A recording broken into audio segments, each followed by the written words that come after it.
آج میں آپ کے لیے ایک خاص وظیفہ لے کر حاضر ہوا ہوں۔ الحمدللہ عز و جل ماہ رمضان المبارک کی آمد ہے۔ فرائض روزوں کی ادائیگی کے ساتھ ساتھ ایک خاص عمل آپ نے کرنا ہے، اور یہ عمل ماہ رمضان المبارک کی چاند رات کو عمل کرنا ہے۔ اور جی ہاں، یہ عمل ایسا ہے کہ سال میں ایک ہی دفعہ یہ عمل کیا جاتا ہے، اور اس عمل کی خاصیت یہ ہے، اس عمل کی برکت یہ ہے کہ پورا سال انشاءاللہ عز و جل آپ کے رزق میں، جی ہاں، آپ کے رزق میں برکت رہے گی۔ اور برکت کیسی رہے گی؟ اللہ تبارک و تعالیٰ آپ کے رزق میں کیسی برکت عطا فرمائے گا؟ جیسے کہ پانی اونچان سے نیچان کی طرف تیزی کے ساتھ آتا ہے، یعنی اگر پہاڑ سے پانی کو بہایا جائے تو نیچے کی طرف کتنا تیزی کے ساتھ آتا ہے، اس سے زیادہ تیزی کے ساتھ آپ کے رزق میں برکت رہے گی، اور پورا سال انشاءاللہ عز و جل فراخی کے ساتھ آپ گزارنے میں کامیاب ہو جائیں گے۔ وظیفہ کیا ہے؟ تو وظیفہ سماعت فرمائیے۔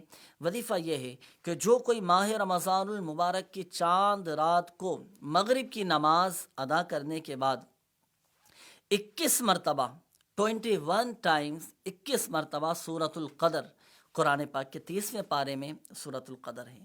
بسم اللہ الرحمن الرحیم، انا انزلناہ فی لیلۃ القدر، یہ سورۃ القدر مکمل 21 مرتبہ اول و آخر درود پاک کے ساتھ پڑھیں۔